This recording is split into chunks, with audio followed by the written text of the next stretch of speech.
Now students, कल की class में मैंने आपको कुछ रीडिंग वीडिंग करने के लिए बोला होगा, ठीक है? तो आई होप आप वो सब पढ़ के आए होंगे। रीडिंग करके आपको पीडीएफ का रीडिंग करके आना था, ठीक? अब देखिए जरा ध्यान से। अब हम आगे बढ़ते हैं। हम पहुंच चुके थे मॉलिक्यूलर कंपाउंड, सारे मैंने आपको दिखाए थे। उसमें इलेक्ट्रॉन की शेयरिंग होती थी, कोवेलेंट बॉन्ड बॉन्ड बनता था। अब हम आते हैं आयनिक कंपाउंड की तरफ, ठीक? अब देखिए बच्चों, ये देखिए आयनिक कंपाउंड क्या होता है। जो आयन से मिलके बना होगा, एक कैटायन होगा, एक एनायन होगा, ठीक? ये कुछ आयनिक कंपाउंड्स के नाम है। Sodium chloride, sodium nitrate, copper sulphate, magnesium sulphate, iron sulphate, sodium sulphate, ठीक? अब देखिए, ये देखिए, ये कुछ। अब बताओ, यहां से आप आयन देखो और क्रॉस करा के क्या आप ये फॉर्मूले नहीं बना पाओगे? बताओ। और क्या इसका नेमिंग नहीं लिख पाओगे? क्या मैंने नहीं सिखाया है? देख लो आराम से टेबल। बना सकते हो, ठीक है? यस सर, बना सकते। ये सब सिखाया मैंने आपको। अब देखो क्या कह रहा है। कह रहा है कि कंपाउंड जो मेटल और नॉन मेटल से बना रहता है वो आयनिक होता है। मैंने तो आपको बताया था कल, मेटल देगा नॉन मेटल देगा। लेकिन कभी कभी ऐसा भी होता है कि जैसे ये एक एग्जांपल ये आपका अलग है। ये देखिए अमोनियम क्लोराइड का अलग है ना? अमोनियम ये पूरा एक ग्रुप होता है और Cl-। तो ये मेटालिक कैरेक्टरिस्टिक शो कर रहा होगा। ये मेटल नहीं है, ये मेटालिक कैरेक्टरिस्टिक शो कर रहा होगा। मतलब मेटालिक मेटल जैसा बिहेव कर रहा होगा, बस आप ये समझो, ठीक? बस यही एक था कि मतलब ऐसा भी आपको कोई केस मिल सकता है कि एक पॉली एटॉमिक कैटायन होगा जो मेटल जैसा बिहेव कर रहा होगा। बाकी तो सारे वैसे ही हैं आपके। ये देखो ना, सोडियम मेटल है और ये नॉन मेटल का ग्रुप है, ऑक्सीजन हाइड्रोजन। एल्युमिनियम मेटल है, ऑक्सीजन नॉन मेटल है। कैल्शियम मेटल है, ऑक्सीजन नॉन मेटल है। मैग्नीशियम मेटल है, ऑक्सीजन नॉन मेटल है। कैल्शियम मेटल है और क्लोरीन क्या है? नॉन मेटल है, ठीक?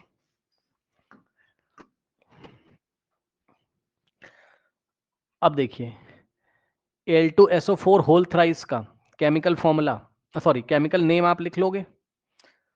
केमिकल नेम क्या मतलब, इसमें कौन कौन से आयन है? हाँ, तो एल्युमिनियम के ऊपर 3+ रहा होगा, सल्फेट के ऊपर 2- रहा होगा, aluminium sulphate. Aluminium sulphate. Calcium chloride में Ca के ऊपर 2+ रहा होगा, Cl के ऊपर -1 रहा यस होगा। सर। पोटेशियम सल्फेट में K के ऊपर +2 और सल्फेट में SO4 2- रहा होगा, 92। ठीक? पोटेशियम नाइट्रेट में K+ NO3- रहा होगा। कैल्शियम क्लोराइड में Ca2+ और कार्बोनेट में CO3 2- रहा होगा। 2 से 2 कैंसिल हो गया होगा, तो CaCO3 बन गया होगा। याद है? बताइए, कर लोगे? यस सर, यस अब सर। देखो इन्होंने एक बात तुमसे कर दी, कह रहे हैं formula unit of ionic compound. अगर तुम्हें याद हो, मैंने बोला था कि आयनिक कंपाउंड क्या होते हैं? Well defined arrangement of the ions in 3 dimensional space, ठीक?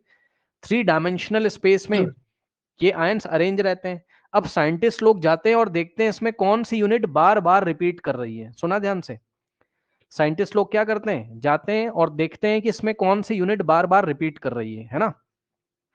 ठीक, साइंटिस्ट लोग जाते हैं और देखते हैं कि इसमें कौन सी यूनिट बार बार रिपीट कर रही है।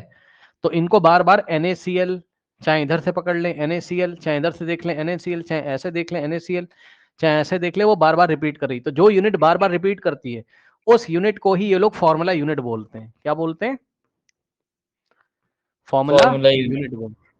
बस NaCl को फॉर्मूला यूनिट बोल दिया जाएगा और इसका ही मास निकाल देंगे। कैसे? जैसे मॉलिक्यूलर मास निकालते थे, याद है? सोडियम का 23 होता है, तो 23 × 1 और प्लस क्लोरीन का 35.5, तो जो भी आंसर आएगा 58.5 U। तो यही फॉर्मूला मास होता है। बस यही क्या होता है? फॉर्मूला मास होता है। मास। तो सुनिए ध्यान से, फॉर्मूला मास क्या कोई नई चीज है? जवाब है नहीं, नो। बस फॉर्मूला मास शब्द का यूज किया गया है किसके लिए? आयनिक कंपाउंड के लिए। नहीं समझे? कोवेलेंट कंपाउंड होते थे तो मॉलिक्यूलर मास निकाला जाता था। क्यों भाई, भूल गए हो क्या? इधर देखो, अगर कोवेलेंट कंपाउंड होते थे तो क्या निकालते थे? Molecular molecular. मास। और अगर आयनिक कंपाउंड होंगे तो बस नाम चेंज कर दिया है। अब फॉर्मूला। मॉलिक्यूलर ना बोल के क्या बोलेगा? Formula unit mass. Formula mass. हाँ, फॉर्मूला यूनिट मास या फॉर्मूला मास जो बोलना है बोल दो, ठीक? लेकिन निकाला कैसे जाता है? जैसे मॉलिक्यूलर मास निकाला जाता है। निकालना तो आता है भाई सबको, ज्यादा टेंशन नहीं कोई। निकालना सभी बच्चों को आता है, ज्यादा टेंशन नहीं है। बस नाम की थी तो नाम आप देख लो, नाम का प्रॉब्लम था, नाम आप देख लो। ठीक हो गए। अब जैसे कि मान लो किसी ने तुम्हें सवाल दिया, एक छोटा सा सवाल ले लेते हैं, क्वेश्चन है ना, कह रहा है कि MgCl2 का क्या फाइंड करोगे, बताओ, मॉलिक्यूलर मास या फॉर्मूला मास? बताओ, कोवेलेंट आयनिक, हाँ फॉर्मूला कैसे पता किया? क्योंकि मेटल और सर क्योंकि आयनिक कंपाउंड है। ठीक है, आयनिक कंपाउंड, ये मेटल है और ये नॉन मेटल, मेटल मैग्नीशियम है, क्लोरीन नॉन मेटल है, तो मेटल नॉन मेटल से आयनिक ही तो बनेगा, तो आयनिक ही तो निकाल, मतलब आप इसका फॉर्मूला मास ही तो निकालोगे।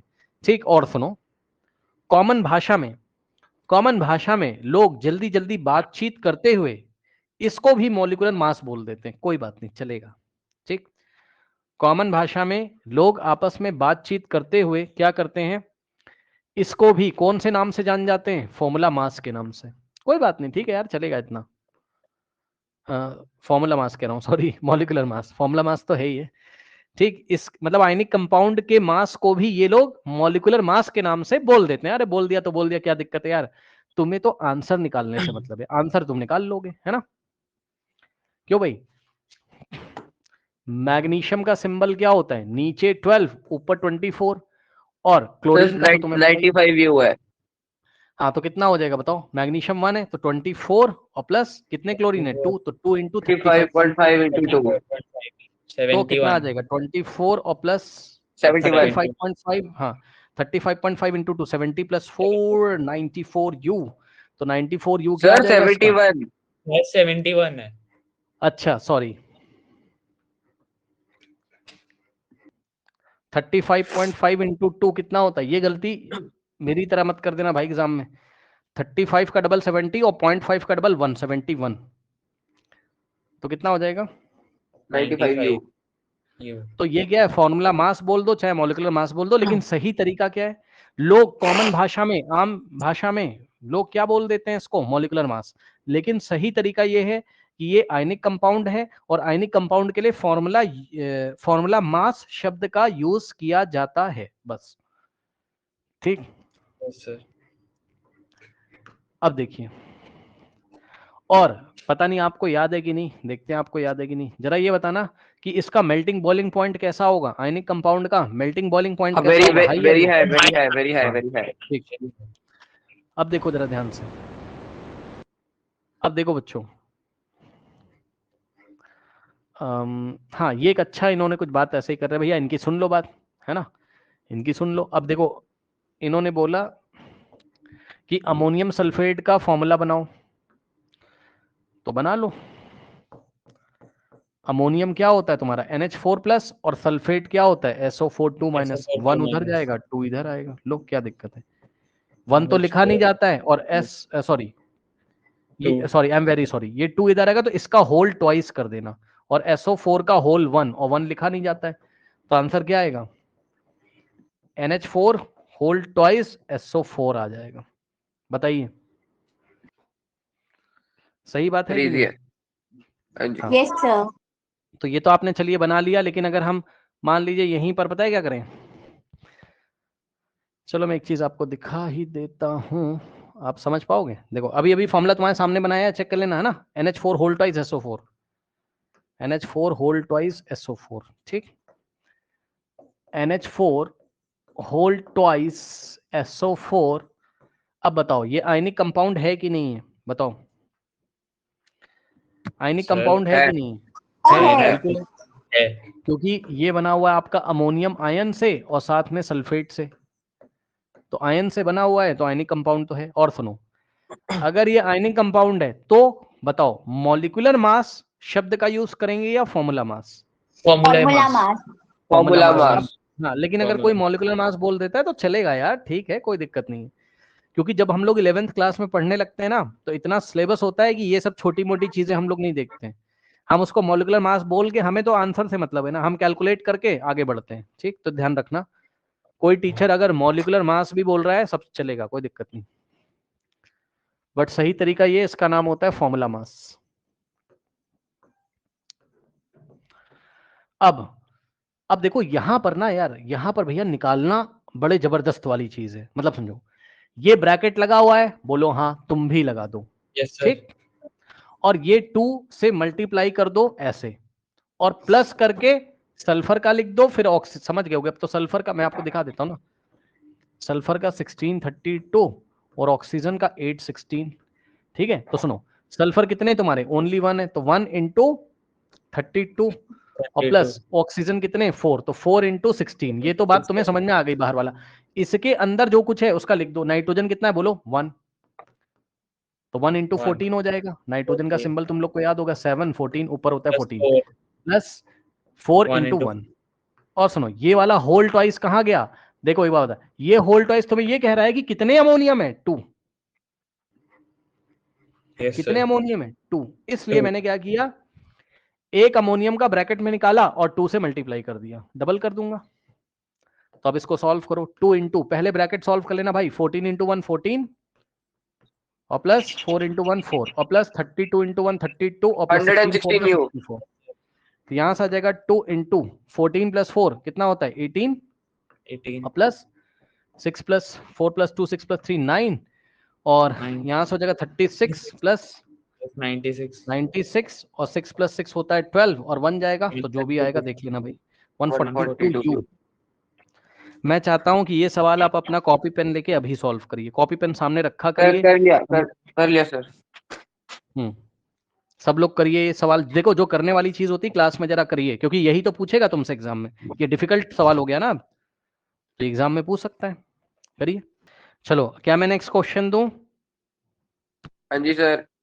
चलो क्वेश्चन जरा करके दिखाओ। फॉर्मूला मास निकालिए जरा, फॉर्मूला मास जरा निकालिए पोटेशियम कार्बोनेट का, K2CO3। पहली बात तो फॉर्मूला कैसे बना होगा, K के ऊपर प्लस और C के ऊपर CO3 2 यस माइनस, सर। 2 इधर आया होगा 1 इधर। तो ये, और मैं तुम्हें दे देता हूं क्योंकि पोटेशियम के बारे में तो किसी को नहीं पता होगा, तो पोटेशियम का एटॉमिक नंबर 39 U होता है। सॉरी 39 एटॉमिक है। नंबर कह रहा हूं, sorry I am very sorry, atomic mass. Atomic mass. एक तो ये ले लेना, कार्बन 12 लोगे, सबको पता होगा यार, कार्बन का 12 होता है एटॉमिक मास, भूल गए हो क्या, 6 ऊपर 12, तो 6 एटॉमिक नंबर होता है, एटॉमिक मास U लोगे। और ऑक्सीजन का तो तुम्हें पता ही है, अभी अभी लिया था 16 U। चलिए निकाल के दिखाइए, ये रहा फॉर्मूला। पोटेशियम 2 है, तो 2 इंटू कितना हो जाएगा, पोटेशियम 39, 39 और प्लस कार्बन कितना हो जाएगा 1 इंटू 12, 12 है ना, और plus oxygen, so yes 3 sir. Into 16, 48 सो 2 9 जा 18, 1 2 जा 78, और प्लस 12, और प्लस 12 48 48, ऐड कर लेना भाई जो भी 138। आएगा, 8 प्लस 2 10 18, और 1 जाएगा 138 तो 5 13 138 ना। हाँ जी सर। 138 U. अब सुनो बच्चों, केमिकल फॉर्मूला क्या होता है, नेक्स्ट टॉपिक है, ये लीजिए, ये सब पढ़ के आइएगा घर से। कह रहा है केमिकल फॉर्मूले में, कह रहा है कि ये हेडिंग है, देखो है ना, कह रहा है कि the chemical formula of a compound represent the composition of the molecule of the compound in the terms of the symbol of the element present in it. बताओ इस डेफिनेशन में कोई डाउट है? नहीं। पढ़ लीजिए डेफिनेशन, कोई डाउट है? No sir. जैसे कि वाटर का केमिकल फॉर्मूला क्या है, H2O, तो इसमें 2 हाइड्रोजन के एटम है, 1 ऑक्सीजन, ये सब पता चलता है हमें। अब सुनो, अब कुछ आयनिक कंपाउंड की नेमिंग करना सिखाया है इसने, जो कि तुम्हें पहले ही पता है, जो कि तुम्हें पहले ही पता है, जो कि तुम्हें पहले ही पता है, क्या कि पहले मेटल और फिर मैग्नीशियम नॉन मेटल। ऑक्साइड। हाँ, सुन लो ध्यान से, पहले मेटल लिखा जाता है फिर नॉन मेटल का नाम, तो मैग्नीशियम ऑक्साइड, पहले मेटल फिर नॉन मेटल, सोडियम क्लोराइड, ठीक। पहले मेटल है, कॉपर मेटल है, सल्फर क्या है तुम्हारा, समझ गए ना, कॉपर सल्फाइड, कॉपर सल्फाइड। ठीक। तो ये सब आयनिक कंपाउंड है, आयनिक कंपाउंड में पहले मेटल फिर नॉन मेटल का नाम। मेटल का नाम तो वैसे ही लिख दोगे, और नॉन मेटल में IDE आइड लगा दोगे, तो magnesium oxide, sodium chloride, copper sulphide, ide ide ide. A compound made up of only 2 element is known as binary. सुन लो, कभी ना कभी तुमने कंप्यूटर पढ़ा होगा, और कंप्यूटर में तुमने बाइनरी डिजिट्स पढ़ी होंगी। 0 और 1। हाँ, 0 और 1, तो बाइनरी का मतलब 2 होता है, Yes, कितना, sir. 2। जब भी दो 2 चीजें होती हैं तो बाइनरी शब्द का यूज करते हैं, मीन्स 2, क्योंकि कंप्यूटर में 2 ही तो डिजिट है आपकी, 0 और 1, तो 2 ही डिजिट है, या तो 0 या तो 1, तो बाइनरी मतलब 2 होता है, बस समझ जाना। तो जब किसी कंपाउंड में 2 एलिमेंट्स होते हैं तो उसको बाइनरी कंपाउंड बोलते हैं। बस खत्म, चेक कर लो, ये बाइनरी कंपाउंड है क्योंकि यहाँ मैग्नीशियम है और दूसरा एलिमेंट ऑक्सीजन है। सोडियम क्लोराइड बाइनरी कंपाउंड है क्योंकि सोडियम का एलिमेंट है, दूसरा क्लोरीन का एलिमेंट है, कॉपर का एलिमेंट है, सल्फर का एलिमेंट है। तो ऐसा कंपाउंड देखो, पता है बच्चे क्या गलती करेंगे एग्जाम में, बोलेंगे ऐसा compound made up of only 2 element की जगह क्या लिख देंगे, एटम्स। गलत हो गया, डेफिनेशन गलत गलत हो हो गई जाएगा। भाई। Yes sir. 2 एटम की बात नहीं कर रहा है वो, 2 एलिमेंट की बात कर रहा है, नहीं समझे भाई। ये देखो H2O, बताओ क्या ये बाइनरी कंपाउंड है कि नहीं है, बताओ। है। है। क्या है? एटम मत काउंट कर लेना, एलिमेंट देखना, यहाँ 2 ही तरीके के एलिमेंट है, हाइड्रोजन और ऑक्सीजन, तो ये हाइड्रोजन बाइनरी और कंपाउंड। ऑक्सीजन। Yes sir. अब एक चीज मैं आपको बताता हूं, ध्यान से सुनिएगा जरा। What is electronegativity? इलेक्ट्रोनेगेटिविटी। ध्यान से सुनिएगा जरा। इलेक्ट्रो नेगेटिविटी, देखिए मान लीजिए आपके घर में कोई खिलौना आ गया, जो कोई वीडियो गेम या कुछ आ गया आपके घर में, और ये तुम हो और ये तुम्हारा कोई छोटा भाई है, और यहाँ पे वीडियो गेम है इस तरीके से। तो ये जो वीडियो गेम है इसको ज्यादा कौन खेलेगा, बताओ नेचुरली? बड़ा भाई। सर छोटा बड़ा भाई। भाई। नहीं, छोटा भाई खींच छोटा लेगा भाई, भाई। है ना, मतलब जनरली वो जिद कर लेगा ना, नहीं समझे? अच्छा ठीक है, हाँ चाहे हाँ खेल समझ नहीं गया। पाता हो। पर बड़ा भाई चाहे- मोटा है। ठीक, अब वो अलग बात है, बड़ा भाई छोटा भाई, मैं एक जस्ट कॉमन सी बात बता रहा हूँ कि छोटा वाला जिद विद कर लेगा ना, पावर हाँ उसकी ज्यादा है जिद करने सर। की, मतलब वो मम्मी पापा से बोल देगा ना, दिक्कत ये हाँ तुम्हें जी। देना पड़ेगा। ठीक, तो ये दिक्कत है, कहने का ये मतलब है, ध्यान से सुनो, ये जो वीडियो गेम है दिन में मान लो कि 6 घंटे इसको चलाया जाता है, 6 आवर्स, तो 6 घंटे में 5 घंटे ये छोटा वाला भैया रखेगा अपने पास। मतलब ये तेरी। तुम्हें बीच बीच में शेयर तो करवा देगा कि चल एक गेम तू खेल ले छोटा सा 5 मिनट के लिए, लेकिन यही खेलेगा खूब अपना खुद, चाहे खेल ना पाए। ठीक है ना? तो ध्यान से सुनो, यानी कि इस वीडियो गेम को अट्रैक्ट करने की, ध्यान से सुन लो, लिया नहीं है उसने, ले भी नहीं सकता है पूरी तरीके से, क्योंकि पापा मम्मी ये भी बोलेंगे कि बड़े भैया का भैया, ले नहीं पाएगा वो कभी भी, हमेशा के लिए नहीं ले पाएगा, चाहे जो हो जाए। तो ध्यान से सुनो, तो ये लड़का जो छोटा वाला बच्चा है, ये क्या कर रहा है, ओनली वीडियो गेम को क्या कर रहा है, ओनली अट्रैक्ट करके रख रहा है ज्यादा टाइम के लिए। ये सुनो, यस सर। ये अट्रैक्ट करके रखता है, बस अपनी तरफ खींच के रखता है बस। कभी कभी तुम्हारा भी होता है ये, ऐसी बात नहीं है, 6 घंटे में 2 घंटे तुम्हें भी मिल जाएगा कभी, है ना? तो ठीक इसी तरीके से ध्यान से सुनिए, जो ज्यादा अट्रैक्ट करता है ना, उसकी इलेक्ट्रोनेगेटिविटी हाई मानी जाती है। क्या सर? जो ज्यादा अपनी तरफ खींच के रखता है ना, उसकी इलेक्ट्रो नेगेटिविटी हाई। हाई होती है। ध्यान सुन लेना पहले, उसकी इलेक्ट्रो नेगेटिविटी क्या होती है, हाई होती है। और जो नहीं बेचारा खींच पाया, तो उसकी इलेक्ट्रोनेगेटिविटी लो हो जाएगी। इसकी इलेक्ट्रोनेगेटिविटी लो हो गई, कम हो गई। अब सुनो ध्यान से, जिसकी इलेक्ट्रोनेगेटिविटी हाई होती है ना, उसके ऊपर आता है पार्शियल नेगेटिव। मतलब सुन लो ध्यान से, फुल नेगेटिव का साइन ऐसे होता है केमिस्ट्री में, जब भी लगाओगे फुल नेगेटिव को ऐसे लगाते हैं, पूरा माइनस का साइन। लेकिन पार्शियल नेगेटिव का मतलब क्या होता है, पार्शियल नेगेटिव को ऐसे दिखाते हैं, ये ऐसे, इसको डेल बोलते हैं। क्या बोलते हैं? डेल, और डेल। माइनस लगा दो।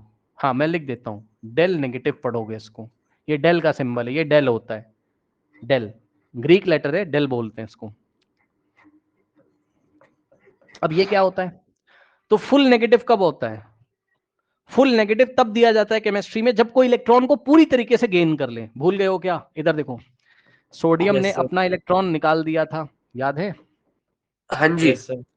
हाँ, तो इसने पूरी तरीके से निकाल दिया, निकाल के बाहर फेंक दिया कि भैया ले जाओ। तो सोडियम के ऊपर फुल पॉजिटिव था, और पॉजिटिव। क्लोरीन ने यही इलेक्ट्रॉन गेन कर लिया था, तो इसके ऊपर क्या था, फुल नेगेटिव। Full negative. फिर दोनों ने आपस में बातचीत कर ली थी, यानी कि Na+Cl- पास पास आए थे, दोनों के बीच में स्ट्रॉन्ग इलेक्ट्रोस्टैटिक फोर्स लगा था, और दोनों ने एक आयनिक कंपाउंड बना लिया था। ठीक, तो ध्यान सुनो, यस सर। यहां पर आपने क्या किया था, मैं कलर थोड़ा चेंज कर रहा हूं, ध्यान सुना, मैं येलो कलर से दिखा रहा हूं ताकि आपको दिखाई पड़े। इसके ऊपर फुल पॉजिटिव है, इसके ऊपर भी फुल नेगेटिव, यहां फुल फुल चार्ज आ रहे हैं। जब केमिस्ट्री में फुल चार्ज आते हैं तो फुल नेगेटिव को ऐसे और फुल पॉजिटिव को ऐसे दिखाते हैं, फुल पॉजिटिव को ऐसे दिखाते हैं, और पार्शियल नेगेटिव को डेल नेगेटिव से और पार्शियल पॉजिटिव को डेल पॉजिटिव से दिखाते हैं। ठीक, तो ध्यान से सुनिए, फुल चार्ज कब आता है? जब ये वाला इलेक्ट्रॉन उठा के दे देगा, कहेगा भाई ले जाओ हमेशा के लिए, अब हमें नहीं चाहिए। ठीक, यस सर। और जब ये सामने वाला क्या करेगा, इलेक्ट्रॉन हमेशा के लिए ले लेगा, हमेशा के लिए गेन कर लेगा, तो इस पे फुल नेगेटिव आएगा। लेकिन यहां ऐसा नहीं, या हमेशा के लिए, ये आपका जो टॉय है ना, वीडियो गेम जो भी है, खिलौना है वीडियो गेम, ये इलेक्ट्रॉन है मान लो, और इसको मैं शेयर्ड पेयर्ड इलेक्ट्रॉन बोलूंगा। अब ये कौन सा है अभी पता चलेगा, रुक जाओ। ये जो वीडियो गेम है ये क्या है? शेयर्ड पेयर्ड इलेक्ट्रॉन है। ये क्या है? ये शेयर्ड पेयर्ड इलेक्ट्रॉन। हाँ, इलेक्ट्रॉन्स। तो ये जो बंदा अपनी तरफ ज्यादा रख रहा है, इस पे आएगा पार्शियल नेगेटिव, मतलब जो ले रहा है लेकिन पूरी तरीके से ले नहीं पा रहा है, अट्रैक्ट करके रख रहा है। जैसे ये पूरी तरीके से ले लेता था तो ये इस पे फुल नेगेटिव, लेकिन ये पूरी तरीके से गेन नहीं कर पा रहा है, हमेशा के लिए नहीं ले पाएगा, बस शेयर करेगा, ज्यादा टाइम के लिए अपने पास रखेगा, तो उस पे आएगा पार्शियल नेगेटिव। और जिसकी इलेक्ट्रोनेगेटिविटी लेस है, जो बेचारा मजबूर है, जो अपना वीडियो गेम सामने शेयर करवा रहा है, क्या करेगा बेचारा, क्या कर सकता है? तो इससे ये इलेक्ट्रॉन दूर हो गए, तो इस पे आएगा पार्शियल पॉजिटिव। समझे? अब एग्जांपल देखो रियल लाइफ का। हमेशा इलेक्ट्रोनेगेटिविटी कहां कैलकुलेट करोगे? सबसे पहले तो ये लिख लो, सबसे पहले तो ये लिख लो, सबसे पहले तो ये लिख लो, क्या कि इलेक्ट्रोनेगेटिविटी की डेफिनेशन लिख लो, क्या? It is the tendency of an element, और it is the ability of an element to attract shared paired electron. सुना क्या? It is the ability of an element. It is the ability of an atom to, ये दोनों atom होंगे, ये atom 1 है suppose, और ये एटम नंबर 2 है कोई दूसरा, दोनों के बीच में टग ऑफ वॉर हो रहा है, यानी कि दोनों इलेक्ट्रॉन को खींचने का टग ऑफ वॉर हो रहा है। एक की पावर ज्यादा होगी तो वो खींच के अपने पास रखेगा, और एक की कम होगी। जो ज्यादा अट्रैक्ट करके रख रहा है, ले नहीं रहा है, सुन लो ध्यान से, गेन नहीं कर रहा है, अट्रैक्ट करके रख रहा है, जो ज्यादा देर तक अट्रैक्ट करके रखेगा अपनी तरफ, उसकी इलेक्ट्रोनेगेटिविटी हाई होती है, और जो बेचारा दूसरी तरफ बच गया तो उसकी इलेक्ट्रोनेगेटिविटी लेस होती है। ठीक, तो it is the tendency to, it is the ability of an atom to attract shared paired electron. ठीक, ये किसी एटम की टेंडेंसी है क्या करने की? शेयर्ड पेयर्ड इलेक्ट्रॉन को क्या करने की? अट्रैक्ट करने की, अट्रैक्ट करने की। ये चीज है। नाउ अब शेयर्ड पेयर्ड इलेक्ट्रॉन को अट्रैक्ट करने की, अब देखिए रियल लाइफ एग्जांपल देखिए। हाँ, और it is always seen in covalent compound, it is always seen in covalent compound। Covalent compound में ही आपको इलेक्ट्रोनेगेटिविटी का फिनोमेना देखने को मिलेगा। क्यों सर? आयनिक में तो टोटल ट्रांसफर हो जाता है, चेक कर लो ना भाई, आयनिक में तो टोटल ट्रांसफर होगा ना, यहां से यहां, वहां पे पार्शियल नेगेटिव और पार्शियल पॉजिटिव नहीं आ पाएगा। केवल अट्रैक्शन ऑफ इलेक्ट्रॉन्स कहां होता है? कोवेलेंट कंपाउंड में। आइए एग्जांपल दिखाते हैं। एग्जांपल क्या आपको याद है? H, लग रहा है भूल गए हो। इधर देखो, हाइड्रोजन के आउटर मोस्ट में 1 इलेक्ट्रॉन, क्लोरीन के आउटर मोस्ट में 287 इलेक्ट्रॉन, याद आया? 287। हाँ जी। Yes sir. दोनों ही परेशान थे। हाइड्रोजन के आउटर मोस्ट में 1 इलेक्ट्रॉन और क्लोरीन के इलेक्ट्रॉन्स को मैं येलो कलर से डॉट से दिखा रहा हूं। तो 1 2 3 4 5 6 और एक आएगा सामने। और अब आपको याद आ गया होगा, ये क्या करेगा? इसका एक इलेक्ट्रॉन शेयर करेगा और ड्यूप्लेट करेगा कंप्लीट, और ये ऑक्टेट और वो स्पेशल करेगा ऑक्टेट हाँ, कंप्लीट। इन दोनों डॉट को ज्वाइन करा दोगे तो ऐसा बनेगा। ये सिंगल बॉन्ड क्या दिखा रहा है? ये सिंगल बॉन्ड ये दिखा रहा है कि इस सिंगल कोवेलेंट बॉन्ड पे कितने इलेक्ट्रॉन हैं? 2। एक तो है किसका? 2 हाइड्रोजन का, और दूसरा है क्लोरीन का। अब सुनो, यहाँ एक एटम, ये एक भाई हो गया, एक ये भाई हो गया, जो ज्यादा अट्रैक्ट करके रखेगा उसकी इलेक्ट्रोनेगेटिविटी क्या होगी, ज्यादा होगी। ठीक, अब सुनो, अब आपको कैसे पता चलेगा कि कौन ज्यादा अट्रैक्ट करके रखेगा? तो जवाब है इसका कोई तरीका नहीं, ये पढ़ते पढ़ते पता चलता है। क्या सर? 9th में पढ़ोगे, 10th में पढ़ोगे, 11th में पढ़ोगे, 12th में पढ़ोगे, सब कुछ याद हो जाएगा अपने आप, क्योंकि एक्सपेरिमेंट करके लेबोरेटरी में स्पेक्ट्रोमेट्री की हेल्प से चेक किया जाता है कि कौन इलेक्ट्रॉन ज्यादा अट्रैक्ट करता है। वो कंप्यूटर की जो स्क्रीन होती है ना, उस पर देखते हैं, इमेज देखते हैं। हाँ जी, कल दिखाया था आपको एटम, हाँ, उस पर देखते हैं वो लोग घंटों घंटों तक। और इलेक्ट्रॉन के क्लाउड्स होते हैं, इलेक्ट्रॉन के बादल होते हैं, क्लाउड्स होते हैं, जैसे एक मच्छर घूमता रहता है ग्लास में, मैंने आपको बताया था। तो वो क्लाउड हाँ जिधर जी, ज्यादा शिफ्ट रहता है, जिधर क्लाउड ज्यादा शिफ्ट होता है, उसकी इमेज देखते हैं साइंटिस्ट लोग घंटों घंटों कंप्यूटर की स्क्रीन पे। तो जब उन्होंने HCl के मॉलिक्यूल को देखा, तो उन्होंने देखा कि ये इलेक्ट्रॉन क्लाउड क्लोरीन की तरफ ऐसे शिफ्ट हो जाता है। कहने का ये मतलब है कि कौन ज्यादा अट्रैक्ट करके रख रहा है, क्लोरीन। ठीक, क्लोरीन। हाँ, तो क्लोरीन की इलेक्ट्रोनेगेटिविटी हाइड्रोजन से ज्यादा होती है। याद करना पड़ेगा भाई, याद करना पड़ेगा, याद करना पड़ेगा। ठीक, तो शॉर्ट में इसी बात को लिख दूं मैं यहाँ, क्या कि इलेक्ट्रो नेगेटिविटी, EN का मतलब electronegativity of chlorine is greater than electronegativity of hydrogen atom. सही है। तो अब यदि मुझे इस मॉलिक्यूल को कभी ऐसे दिखाना हो तो मैंने दिखा दिया। कंपाउंड कैसा है ये, कोवेलेंट, मानते हो कि नहीं, जल्दी बताओ, कंपाउंड कैसा है ये? कोवेलेंट। कोवेलेंट कंपाउंड है, सही है, क्योंकि इलेक्ट्रॉन की शेयरिंग हो रही। और ध्यान से सुनिएगा, अब मैंने कहा भाई मुझे ये तो दिखाओ कि किसके ऊपर पार्शियल नेगेटिव आ रहा है और किसके ऊपर पार्शियल पॉजिटिव आ रहा है। तो ध्यान सुनो, जिसने खींच लिया पकड़ के, जिसकी एबिलिटी अच्छी है इलेक्ट्रॉन को अट्रैक्ट करने की, उस पे आएगा पार्शियल नेगेटिव। तो पार्शियल नेगेटिव या डेल नेगेटिव क्लोरीन पे आएगा। क्यों? क्योंकि क्लोरीन की इलेक्ट्रोनेगेटिविटी ज्यादा है। इलेक्ट्रोनेगेटिविटी का क्या मतलब है? Shared paired electron. ये देखो, इसी को हम क्या बोलते हैं? Shared paired electron. हाँ, यहाँ शेयरिंग में जो है ना, समझ रहे होगे बात को, यही वाले इलेक्ट्रॉन क्या हाँ जी, कहलाते हैं? शेयर्ड यही शेयर्ड वाले पेयर्ड इलेक्ट्रॉन इलेक्ट्रॉन। कहलाते हैं, हाँ, शेयर्ड पेयर्ड इलेक्ट्रॉन्स। जो शेयर्ड पेयर्ड इलेक्ट्रॉन्स होते हैं, इसको ज्यादा जिसने खींच के रखा होगा, एक्सपेरिमेंट से पता चलता है, तुम्हें याद करना है। ठीक, तो क्लोरीन की इलेक्ट्रोनिटी ज्यादा, इसने ज्यादा खींच के रखा होगा, तो इस पे डेल नेगेटिव और हाइड्रोजन पे डेल पॉजिटिव। इसी को हम बोलते हैं कि मॉलिक्यूल के ऊपर पोलैरिटी आ गई। सुन लो, किताब पढ़ोगे कहीं क्वेश्चन बैंक 10th में एग्जाम में कुछ बोलेगा, पोलैरिटी का मतलब क्या होता है। तो जैसे मैग्नेट में दो पोल्स होते हैं, कौन कौन से, नॉर्थ और साउथ। ठीक हाँ भाई, जी, मैग्नेट में दो पोल होते हैं आपके, नॉर्थ पोल या साउथ पोल। उसी नॉर्थ तरीके से नॉर्थ और कोवेलेंट साउथ। कंपाउंड, हाँ, कोवेलेंट कंपाउंड में भी दो पोल होते हैं, एक नेगेटिव दूसरा पॉजिटिव। तो ये हो गया कौन सा कंपाउंड आपका, पोलर कंपाउंड। या आप बोल दो इसके ऊपर पोलैरिटी आ गई, बस खत्म।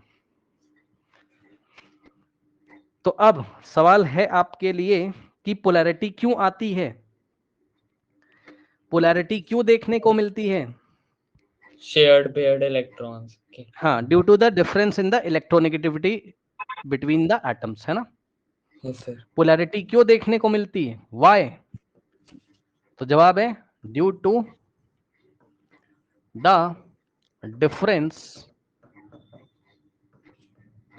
बिटवीन द इलेक्ट्रोनेगेटिविटी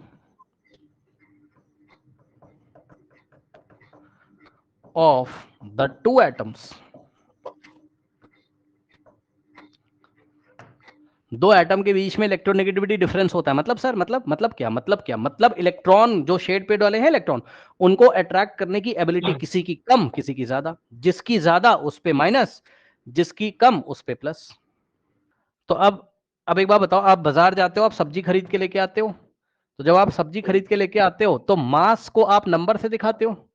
भाई एक हाँ दिन आप जी, गए बाजार, 2 किलोग्राम सब्जी खरीद के लाए और एक बार 5 किलोग्राम, कब ज्यादा खरीद के लेके आए बताओ? दूसरे दिन। दूसरे दिन। तो इसी तरीके से इलेक्ट्रोनेगेटिविटी को एक स्केल के ऊपर मेजर किया जाता है, उस स्केल का नाम है पॉलिंग स्केल। अब आपको ज्यादा टेंशन नहीं लेना भाई, बस इलेक्ट्रोनेगेटिविटी को नंबर से दिखाते हैं, साइंटिस्ट लोग दिखाते हैं, हमने नहीं किया है, साइंटिस्ट लोगों ने इसको नंबर से दिखाया है। ठीक, तो बहुत सिंपल सी बात हो गई यार। सुनो, अगर किसी का, मान लो यहां पे देख लो, इधर देखो जरा, साइंटिस्ट लोगों ने क्या बोला कि एक एटम ए है, एक एटम बी है। अब जरा समझ लो, इतने समझदार तो तुम भी हो, ध्यान सुनो। उसने बोला एटम ए की इलेक्ट्रोनेगेटिविटी 2 है लेकिन एटम बी की इलेक्ट्रोनेगेटिविटी 3.5 है, बताओ कौन सा ज्यादा इलेक्ट्रोनेगेटिव है? बी। बी वाला, B. सीधी सी बात है। तो अब बी। तुम्हें एक बात और समझ में आ गई क्या, कि इलेक्ट्रोनेगेटिविटी को कुछ एब्सोल्यूट नंबर की हेल्प से दिखाया जाता है। एब्सोल्यूट नंबर मतलब कोई प्लस माइनस नहीं होता, बस नंबर लिखा रहता है। तो यार सीधी सी बात है, जिसका नंबर बड़ा उसकी इलेक्ट्रोनेगेटिविटी बड़ी, और जिसका नंबर छोटा उसकी इलेक्ट्रोनेगेटिविटी कम। बस क्या दिक्कत, नहीं समझे? ठीक। तो अब बच्चों सोचिए, अगर ए की इलेक्ट्रोनेगेटिविटी 2 है और बी की इलेक्ट्रोनेगेटिविटी क्या है 3.5 है, तो दोनों जब भी आमने सामने आएंगे, अभी तो दोनों बेचारे एटम अलग अलग पड़े हुए हैं कहीं पे मान लो, अगर इनको मौका मिलेगा तो पास पास आएंगे, और पास पास आएंगे तो कोवेलेंट बॉन्डिंग करेंगे। मान लो कोवेलेंट बॉन्डिंग करेंगे, तो तुम्हें डिसाइड करना है किसके ऊपर माइनस और किसके ऊपर प्लस। तो कैसे डिसाइड करोगे? डेटा दिया हुआ है, तो ये ज्यादा इलेक्ट्रोनेगेटिव है, इस पे आएगा पार्शियल नेगेटिव, और ये कम इलेक्ट्रोनेगेटिव है, इस पे आएगा पार्शियल पॉजिटिव। आया कि नहीं आया? बोलिए। Yes, sir. अब आ सुनो, गया सर। अब आपको एक काम करना है सर, आपको ये डेटा याद कर लेना है और आगे बढ़ जाना है। अब इतना नहीं, मैंने बहुत डिटेल में आपको बता दिया। यहाँ पे आओ, इधर आओ। ये एक लाइन आपके किताब में लिखी हुई है। सबसे पहले तो जरा क्लास 9th के टीचर्स का सबसे फेवरेट क्वेश्चन जो होता है, मैं आपको बता दूं, वो ये होता है कि वो सबसे पहले तुमसे यही पूछेंगे क्या, कि इलेक्ट्रोनेगेटिविटी को डिफाइन करो।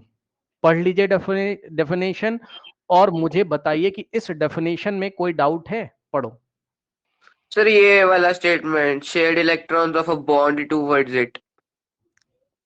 हाँ भाई, कोई कोवेलेंट इसमें बॉन्ड doubt. बनता है ना, कोई डाउट नहीं होना चाहिए। देखो ना, H सिंगल बॉन्ड Cl, यहाँ 2 इलेक्ट्रॉन थे तो अच्छा, क्लोरीन ने अपनी तरफ खींच लिया ठीक है, था। तो ठीक है यही सर, वाले ठीक है, बॉन्ड की बात कर रहे हैं। Sir yes sir. ठीक। ठीक है, बाकी तो समझ आ बस, गया। हाँ जी सर, क्लियर। तो ये सब समझ में आ गया। अब दूसरा हाँ उनका जो जी। क्वेश्चन है वो अभी मैं आपको बताऊंगा, रुक जाओ। लेकिन उसके पहले आप ये देखो, ये पॉलिंग स्केल पे, पॉलिंग स्केल नाम है, अरे साइंटिस्ट का नाम है यार पॉलिंग, ठीक। पॉलिंग स्केल पे ये सब वैल्यूज होती हैं। अगर आप चाहो तो थोड़ा बहुत ध्यान कर लो, इतना इंपॉर्टेंट नहीं है। 11th में ये इंपॉर्टेंट हो जाता है भाई, जिसको करना हो कर लो।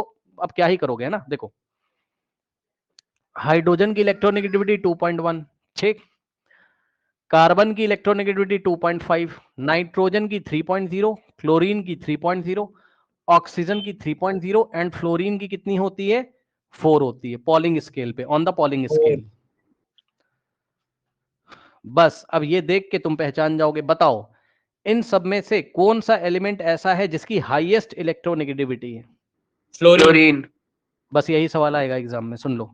आपसे ये बोलेगा कौन सा एलिमेंट ऐसा, पूरी पीरियोडिक टेबल में, ये वैल्यू वैल्यू नहीं पूछेगा, वैल्यू आपसे नहीं पूछेगा, बस वो बोलेगा इलेक्ट्रोनेगेटिविटी को डिफाइन करो, और पूरे पीरियोडिक टेबल में कौन सा एलिमेंट ऐसा है जिसकी इलेक्ट्रोनेगेटिविटी हाईएस्ट है, बस वो याद करना है तुम्हें। फ्लोरीन। याद हो गया? बताइए। हाँ जी। अब क्या यस बोला सर। कि बाकी सब कहां पढ़ाएंगे? हायर क्लासेस में, तो छोड़ दो, ठीक। अब सुनिए बच्चों, क्या होता है, देखो, जब भी आप मॉलिक्यूलर कंपाउंड के नाम लिखोगे, क्या सर, क्या सर, क्या सर, जब भी आप मॉलिक्यूलर कंपाउंड, क्या तुम्हें याद है मॉलिक्यूलर कंपाउंड कौन से कंपाउंड होते थे? जरा बताना, कोवेलेंट या आयनिक? कोवेलेंट। एक मिनट। हाँ कोवेलेंट, कोवेलेंट भाई। मॉलिक्यूलर कंपाउंड कोवेलेंट कंपाउंड होते हैं, मॉलिक्यूलर कंपाउंड ही कोवेलेंट कंपाउंड होते हैं, दो नाम है इसके।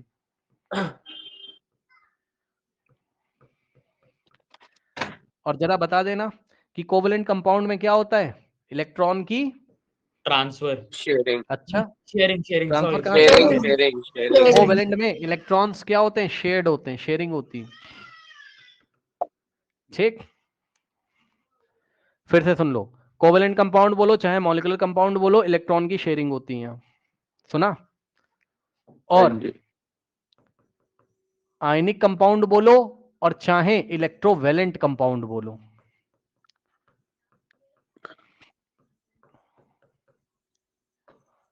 यहां क्या होता है? Transfer of, transfer of electrons. हाँ, ट्रांसफर। समझे कि नहीं समझे? बताओ। समझिए। देख लो, आराम से डाइजेस्ट कर लो भैया पहले इसको अच्छी तरीके से। ट्रांसफर ऑफ इलेक्ट्रॉन मेटल से नॉन मेटल में होता था, याद है? भूल गए हो? मेटल देगा, नॉन याद मेटल है। लेगा। यस लेकिन सर, याद है। शेयरिंग किसके बीच में होगी? Covalent Non-metals. कंपाउंड के बीच In compound. Non-metals के Yes. बीच। नो नॉन मेटल्स के बीच में दो Non-metals एटम्स के होंगे, बीच। ये भी नॉन मेटल और ये भी नॉन मेटल, इनके बीच में शेयरिंग होगी। तो इसलिए मॉलिक्यूलर कंपाउंड में कब बनता है? They are formed by the combination between two non metal elements. Yes और नो? Yes sir. जैसे कि हाँ, अब क्या करना है तुम्हें? नाम कैसे करने हैं, इसके नेमिंग कैसे करना है, मॉलिक्यूलर कंपाउंड की नेमिंग कैसे करनी है। जैसे HCl है, तो H और Cl में जिसकी इलेक्ट्रोनेगेटिविटी लेस होगी उसको लेफ्ट में, और जिसकी इलेक्ट्रोनेगेटिविटी मोर होगी उसको राइट में लिखेंगे। तो H और Cl में इलेक्ट्रोनेगेटिविटी लेस किसकी है? जाके देख लो ऊपर से, बताओ। हाइड्रोजन की इलेक्ट्रोनेगेटिविटी लेस है, लेस का मतलब कम, और क्लोरीन की किसकी कम है? चेक करके बताओ। कार्बन। बताओ, हाइड्रोजन की इलेक्ट्रोनेगेटिविटी लेस है या क्लोरीन की? बताइए। हाइड्रोजन। हाइड्रोजन की, हाइड्रोजन। तो HCl का जब फॉर्मूला बनेगा तो लेफ्ट में किसको लिखेंगे? जिसकी इलेक्ट्रोनेगेटिविटी कम है, तो H पहले लिखेंगे लेफ्ट में, ये लेफ्ट होता है, ये लेफ्ट होता है, ये राइट होता है, और राइट में जिसकी इलेक्ट्रोनेगेटिविटी ज्यादा है। आया कि नहीं आया बताओ? आ गया सर। और नाम फिर बना लो। H का मतलब हाइड्रोजन और Cl का मतलब क्लोराइड। क्लोरीन का नाम चेंज करके क्लोराइड। चलिए दूसरा कंपाउंड बनाते हैं। और एक बात और मैं बताना चाहता हूं, यदि आपको याद आ जाए तो ध्यान से सुनिएगा। H की वैलेंसी 1 होती थी, यस सर, और क्लोरीन की भी वैलेंसी कितनी होती थी? 1। 1 उधर जाएगा, 1 उधर, तो फॉर्मूला H1Cl1 यानी कि HCl बनेगा। हाँ जी। ठीक। उसके बाद सेकेंड कंपाउंड उसने लिखा H2S। अब वो फॉर्मूला क्यों लिखा वो तुम्हें पता है। हाइड्रोजन की वैलेंसी 1 होती थी, सल्फर की वैलेंसी 2 होती थी, अगर याद हो। सल्फर की 2 2 उधर होती जाएगा, है। 1 उधर, यस सर। तो बनेगा H2S। अब बताओ, हाइड्रोजन और सल्फर में इलेक्ट्रोनेगेटिविटी किसकी लेस होती है? अब तुम बोलोगे यहाँ लिखा नहीं हुआ है, तो मैं तुम्हें बता देता हूँ। हाइड्रोजन की इलेक्ट्रोनेगेटिविटी लेस होती है, सल्फर की ज्यादा होती है। अब कितनी कितनी होती है उससे मतलब नहीं है। तो पहले किसको लिखोगे बताओ? हाइड्रोजन पहले आएगा। Hydrogen. हाँ, तो क्योंकि पहले उसकी हाइड्रोजन, इलेक्ट्रोनेगेटिविटी कम है। पहले हाइड्रोजन और उसके बाद सल्फर। ठीक, तो सल्फर। Hydrogen sulphide. ओके। अब क्या कह रहे हैं? When there are more than one atom of the element in a molecular compound, then the number of atom is indicated by the prefixes in the formula. Prefix word before the name. Okay, one atom is this mono. ठीक ठीक ठीक ठीक, मैं तुम्हें भी समझा देता हूँ ये सब क्या बातें तुम्हें बताना चाहते हैं। ठीक, देखो बच्चों, अब ये कुछ नाम है ना, तो इसकी हेल्प से थोड़ा याद करने की कोशिश करो। इसकी हेल्प से थोड़ा याद करने की कोशिश करो। देखो कैसे, बस नाम यार तुम्हें याद होने चाहिए, कोई तुमसे रूल थोड़ी ना पूछेगा। ये सब IUPAC के कुछ ना कुछ रूल्स होंगे, है ना, वो सब छोड़ो, तुम्हें नाम याद। अब देखो नाम कैसे याद करोगे। एक ऑक्सीजन है तो मोनो लगा दो, याद आया? हाँ जी बताओ। सर। और अगर दो ऑक्सीजन है तो डाया लगा दो। डाइऑक्साइड। अब बताओ, ये हुआ यस कार्बन सर। मोनोऑक्साइड और ये हुआ कार्बन डाइऑक्साइड। कोई समस्या? डाइऑक्साइड। नो ठीक। सर। अब यहाँ PCl3 लिखा है, 3 के लिए ट्राई, ट्राई। 4 ट्राइक्लोराइड। के लिए टेट्रा, ट्राइक्लोराइड। याद है? 3 के लिए ट्राई, टेट्राक्लोराइड। 4 के लिए टेट्रा, और 5 के टेट्रा। लिए पेंटा। पेंटा। ठीक। पेंटा। तो देखो, CCl4, C का मतलब कार्बन, और Cl कितने क्लोरीन है? 4। 4 के लिए टेट्रा और Cl के लिए क्लोराइड, कार्बन टेट्रा क्लोराइड। आया कि नहीं आया बताइए? आ गया आ गया सर। सर।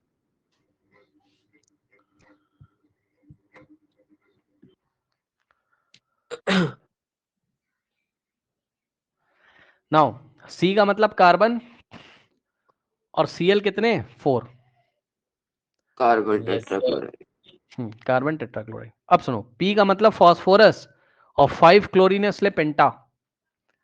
फॉस्फोरस, पेंटा और Cl के फॉस्फोरस लिए क्लोराइड। पेंटाक्लोराइड। यस चेक कर सर। लीजिए। अब सुनो ध्यान से, एक खास बात है। खास बात यह है कि मोनो पहले नहीं लगाते हैं। ये क्या सर बता दिया? सर सुनो ध्यान से, मोनो पहले नहीं लगाते हैं मतलब, अब एक बहुत इंपॉर्टेंट बात है, और ये बात याद रखिएगा। इधर देखिए जरा, इधर देख लेना भाई, और ये तुम याद करके कल तब आना। नाइट्रोजन जब ऑक्सीजन से रिएक्शन करता है, सुन लेना ध्यान से, नाइट्रोजन जब ऑक्सीजन से रिएक्शन करता है तो 5 कंपाउंड बनाता है, मतलब 5 या 5 से ज्यादा बना सकता है, वो सब बात की बात है। जो अभी तुम्हारे सिलेबस में वो देखो, नाइट्रोजन ऑक्सीजन से जब रिएक्शन करेगा तो डिफरेंट, बात समझ रहे हो, जब रिएक्शन होती है ना भाई, तो रिएक्शन बहुत सारे फैक्टर्स पे डिपेंड करती है कि उस टाइम प्रेशर कितना है, टेम्परेचर कितना है, वगैरह वगैरह। तो कहने का ये मतलब है कि कंडीशंस को चेंज करके प्रोडक्ट चेंज किया जा सकता है। तो मोटी मोटी बात ध्यान से सुनिए, बात ये है कि कभी कभी तो क्या बन के तैयार हो जाता है, समझ लेना भाई ध्यान से, NO, और कभी कभी NO का मॉलिक्यूल और कभी कभी NO2 का मॉलिक्यूल बन के तैयार हो जाता है, और कभी कभी N2O का मॉलिक्यूल बन के तैयार हो जाता है, और कभी कभी N2O3 का मॉलिक्यूल बन के तैयार हो जाता है, और कभी कभी N2O4 का मॉलिक्यूल बन के तैयार हो जाता है, कभी कभी N2O5 का मॉलिक्यूल बन के तैयार हो जाता है। देख रहे हो? तो सुनो, यहां पर एक नाइट्रोजन है, एक नाइट्रोजन है, तो नाइट्रोजन जब एक हो और पहले आए तो मोनो नहीं लगाते हैं, केवल नाइट्रोजन लिखते हैं। सुना? ओनली क्या लिखते हैं? नाइट्रोजन। और एक नाइट्रोजन ऑक्सीजन है, हाँ एक ऑक्सीजन है तो मोनो, ऑक्साइड, समझ गए? मोनोऑक्साइड। एक ऑक्सीजन है तो क्या, हाँ तो क्या लिखोगे? मोनो ऑक्साइड, उसी में आ जाएगा, मोनो ऑक्साइड हो गया। अब नाइट्रोजन एक है तो ओनली लिखो नाइट्रोजन, ठीक, और 2 ऑक्सीजन है तो लिखोगे डाई ऑक्साइड। उसके बाद 2 नाइट्रोजन 3 ऑक्सीजन, अच्छा सॉरी 2 नाइट्रोजन होंगे तो डाई लिखोगे। अब प्रीफिक्स में, प्रीफिक्स मतलब पहले जो आता है, प्रीफिक्स मतलब जो पहले आता है। अब 2 नाइट्रोजन है तो डाई लिखेंगे, डाई नाइट्रोजन। नाइट्रोजन। देखो ओनली नाइट्रोजन लिखा है तो 1। अब कुछ बच्चे बोलेंगे यार मोनो नाइट्रोजन क्यों लिखा, क्यों नहीं लिखा? भाई मोनो को पहले यूज नहीं किया जाता एज अ प्रीफिक्स। प्रीफिक्स क्या होता है? जो पहले आता है। मोनो को एज अ प्रीफिक्स यूज नहीं करते हैं, डाई को एज अ प्रीफिक्स यूज करते हैं, ठीक। तो डाई नाइट्रोजन और ऑक्सीजन नाइट्रोजन है। ऑक्साइड, अब हाँ, अब एक ही ऑक्साइड। ऑक्सीजन है तो ऑक्साइड इस बार ऑक्साइड मोनो लगाना पड़ेगा, इस बार मोनो लगाना पड़ेगा, क्योंकि पता है नाइट्रोजन के देखो बहुत सारे कंपाउंड बन रहे हैं ना ऑक्सीजन के साथ, तो किसका क्या नाम है तुम्हें पता होना चाहिए। यहाँ पे मोनो लगाओगे डाई नाइट्रोजन मोनोऑक्साइड, बाप रे। नाइट्रोजन और मोनोऑक्साइड। डाई नाइट्रोजन, अब तुम समझ गए होगे, डाई नाइट्रोजन, और इस बार कितने ऑक्सीजन है? 3, तो लिखेंगे ट्राई। ट्राइऑक्साइड, टेट्रा नहीं भाई, ट्राई। ट्राई। 3 के लिए ट्राई लगाते हैं, 4 के लिए टेट्रा लगाते हैं। अब यहाँ कितने? 2 नाइट्रोजन तो di di nitrogen. Nitrogen tetroxide. Tetra oxide. अब देखो टेट्रा ऑक्साइड, अब इसकी स्पेलिंग जब ना समझ में आए तो आप ऐसे कर लेना, टेट्रा ए है ये, और प्लस ऑक्साइड। टेट्रा मतलब 4, ऑक्साइड मतलब ऑक्सीजन। ए और ओ साथ साथ नहीं आता है, कभी ना कभी ABCD में पढ़ा होगा आपने, इंग्लिश ग्रामर वगैरह में। तो ए को रिमूव कर देंगे तो आएगा टेट्रोक्साइड।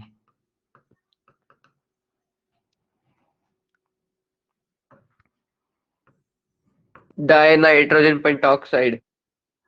ये हो जाएगा, सर 2 डाइनाइट्रोजन नाइट्रोजन है तो डाई पेंटॉक्साइड। Nitrogen pentoxide.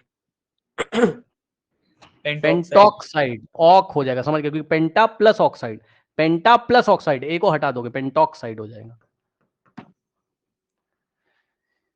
वैसे डाई ये नाम लिखना आपको, जरूरी है? क्या चीज? डाई लिखना जरूरी है?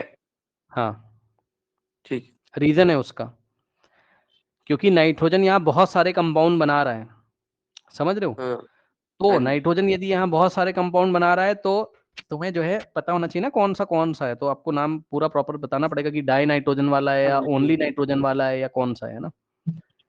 तो ये बड़ा इंपॉर्टेंट लिस्ट है जो आपको पता होना चाहिए, ये 9th क्लास में ही पढ़ा दिया जाता है और आपको भी पता होना चाहिए, ठीक।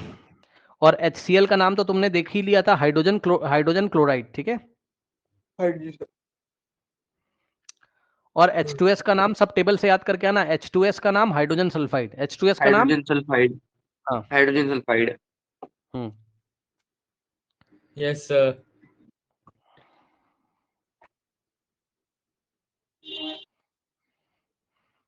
अब देखो पानी का नाम क्या है, पानी का केमिकल नेम है hydrogen H2O। Monoxide.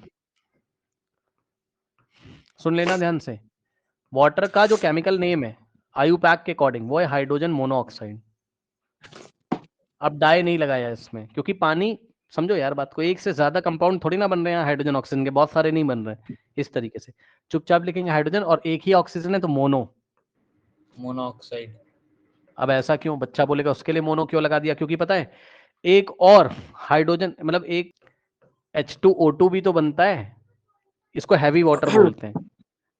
Heavy water. ये पी नहीं सकते हो आप इसको, ये पीने के लिए नहीं होता है, पानी जैसा दिखता है लेकिन पी नहीं सकते हो, हैवी वाटर है ये, ठीक। H2O2 और ये हो जाएगा हाइड्रोजन डाइऑक्साइड। अब समझ गए होगे, उधर देखो वाटर को और इसको देखो, सुना। लेकिन हाइड्रोजन मोनोऑक्साइड आज तक आपने नहीं सुना होगा, तो बस सुन लो कि वाटर को हाइड्रोजन मोनोऑक्साइड बोलते हैं। और सुनो ध्यान से, फेमस क्या है, कॉमनली जो फेमस है पूरी दुनिया वही याद करती है, वाटर। वाटर। वाटर। और वाटर। इसके लिए दो नाम फेमस हैं, एक तो हैवी वाटर इसका कॉमन नेम है, एक और है इसको बोलते हैं hydrogen peroxide, hydrogen peroxide. PERO। Sir peroxide क्यों वैसे? अरे भाई फिर वही बात कर दी, सुनो ध्यान से। इसमें हाँ जी। पेरोक्साइड वाली प्रॉपर्टी होती है। पेरोक्साइड क्या होता है ये हम पढ़ेंगे मॉडर्न केमिस्ट्री में क्लास 11 में, ठीक। पेरोक्साइड स्पेशल टाइप के कंपाउंड होते हैं, ठीक। अब सुनो मेरी बात ध्यान से, खास बात, खास बात क्या है, कुछ नहीं खास बात, खास बात ये है कि सबके नाम याद करने हैं, समझे। खासकर ये वाली लिस्ट आपको पता होनी चाहिए। सर एक डाउट है हाँ बताइए, बोलिए। सर, ये जैसे हमने नाइट्रोजन के लिए डाई नाइट्रोजन लिखा है, तो हाइड्रोजन के लिए डाई हाइड्रोजन क्यों नहीं लिख सकते? ये आपने बोला था पर मैं सुन नहीं पाई। ये इसलिए नहीं लिखा जाता है, ध्यान सुनो जरा। पता है यहाँ पर ना एक्चुअल में बहुत सारे कंपाउंड बन रहे हैं नाइट्रोजन के, 1 2 3 4 है ना, बहुत सारे, ठीक। यहाँ पर उतने नहीं बनते हैं, मतलब हाइड्रोजन और ऑक्सीजन का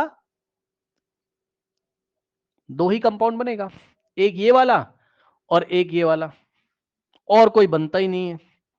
तो जब और कोई नहीं बनता तो साइंटिस्ट लोगों ने बोला कि यार ठीक है, ज्यादा लफड़ा मत करो, सबको पता है उसमें भी दो हाइड्रोजन है इसमें भी दो है, तो ये पूरी दुनिया को पता है, इसलिए उन लोगों ने हाइड्रोजन लिख दिया। सही कह रहे हो आप, डाई हाइड्रोजन लिखना चाहिए था, लेकिन दो ही तो कंपाउंड है हाइड्रोजन और ऑक्सीजन के, सर और पेरोक्साइड दोनों और में दो दो डाई। हाइड्रोजन है, दोनों में दो दो हाइड्रोजन है, तो उन लोगों ने बोला हाइड्रोजन ही लिखो। मैंने कहा ठीक, ठीक है। ये मैं नहीं बताता हूं भाई, ये साइंटिस्ट लोग बता गए हैं, तुम्हें और हमें बस सुनना है उनकी बात को। क्यों, हमेशा याद रखना मेरी बात को, केमिस्ट्री में क्यों का कोई मतलब ही नहीं होता है, ध्यान सुन लीजिएगा। केमिस्ट्री में या तो तुम्हें थ्योरीज मिलेंगी, या तो लैबोरेटरी में प्रैक्टिकल करके रिजल्ट लेके आएंगे, फिर उसको बुक में प्रिंट कर देंगे, तुम्हें याद करना है। तो सर सिर्फ नाइट्रोजन ही एग्जाम्पल है जिसके सामने डाई लगाते हैं? हाँ मतलब ये इनऑर्गेनिक केमिस्ट्री है, ठीक। तो इनऑर्गेनिक केमिस्ट्री में यही, इसीलिए तो मैंने स्पेशली लिख दिया ना यहाँ पर कि ये बहुत सारे कंपाउंड बनाता है नाइट्रोजन आपके। सर पेरोक्साइड का क्या है? हाइड्रोजन भैया पेरोक्साइड। बॉन्डिंग पढ़ोगे तब पता चलेगा पेरोक्साइड क्या होता है, ठीक है। इसकी पूरी बॉन्डिंग बना के दिखाई जाएगी, फिर इसकी कुछ स्पेशल केमिकल प्रॉपर्टी होती होंगी, उसकी वजह से इसको पेरोक्साइड नाम दिया गया, ठीक। अब ऐसे क्या, अभी मैं इस पे बोलने लगूं तो आधा घंटा तक मैं फिर बोलूंगा, तो उसका कोई मतलब नहीं है ना, ना तुम्हारे सिलेबस में अभी, ना तुम पढ़ पाओगे अभी। अब सुनो, NH3 को बच्चों क्या बोला गया साइंटिफिकली, यानी कि आयुपैक ने क्या बोला इसको, मैंने नहीं बोला है, मैंने कुछ नहीं बोला है, ध्यान सुन लो। NH3 को बोला इन्होंने नाइट्रोजन ट्राईहाइड्राइड। क्या बोला? ट्राईहाइड्राइड। हाँ ट्राईहाइड्राइड, तो ये इसका IUPAC नेम है, आयुपैक नेम है। लेकिन आप लोग को तो पता ही है, पूरी केमिस्ट्री पढ़ लेते हैं बच्चे, ये नहीं पता होता है, और जानने की जरूरत भी क्या है, क्योंकि जब भी अमोनिया सवाल आएगा गैस। एग्जाम में, हाँ अमोनिया गैस के नाम से बहुत यस फेमस है सर, ना। अमोनिया। अरे सवाल कभी आता ही नहीं है यार, बड़े बड़े कंपटीशन में कभी नहीं आता है कि नाइट्रोजन ट्राईहाइड्राइड ने रिएक्शन करी, ये सब फालतू चीजें, कोई नहीं, कुछ नहीं। ऐसे ही आ गया तो मैंने तुम्हें बता दिया, अमोनिया ही इसका कॉमन नेम है, ये तो इसका IUPAC नेम है ना। इसका कॉमन नेम क्या है? Ammonia gas. Ammonia gas, gas. बस खत्म, वही याद करना है। ऐसे ही तुम्हारी नॉलेज के लिए बता दिया कि हाँ भाई ऐसा कुछ होता है, ठीक।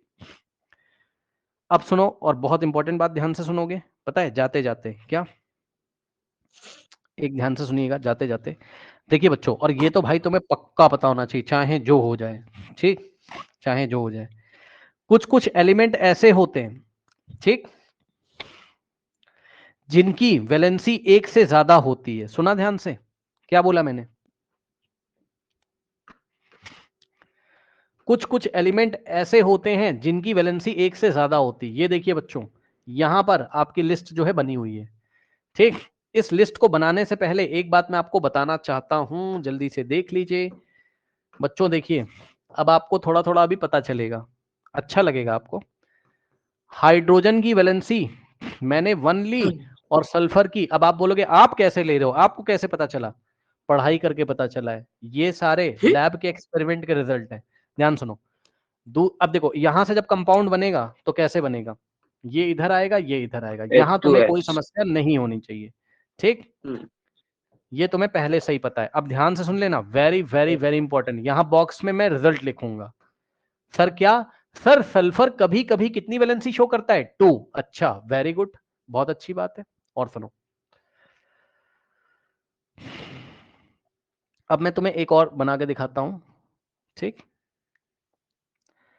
देखो ये मैंने लिखा क्या, सल्फर, और ये लिखा मैंने ऑक्सीजन। अब सल्फर की वैलेंसी 4 हो गई और ऑक्सीजन की 2 होती है, तुम्हें पता है।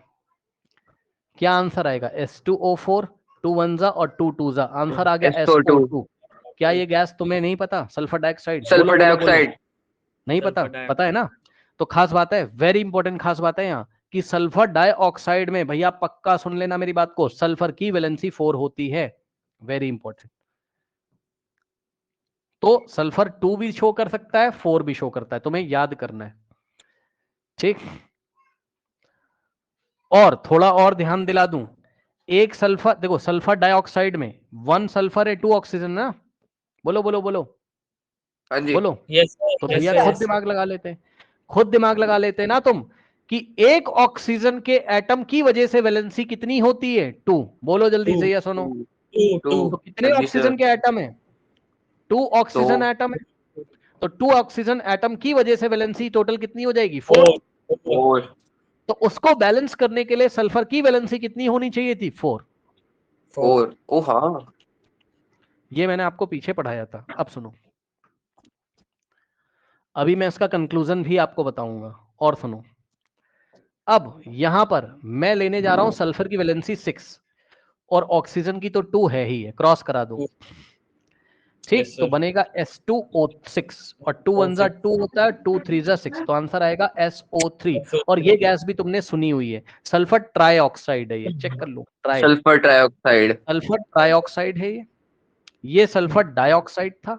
तो ध्यान सुनो, सल्फर ट्राइऑक्साइड में सल्फर की वैलेंसी कितनी होती है? 6 होती है।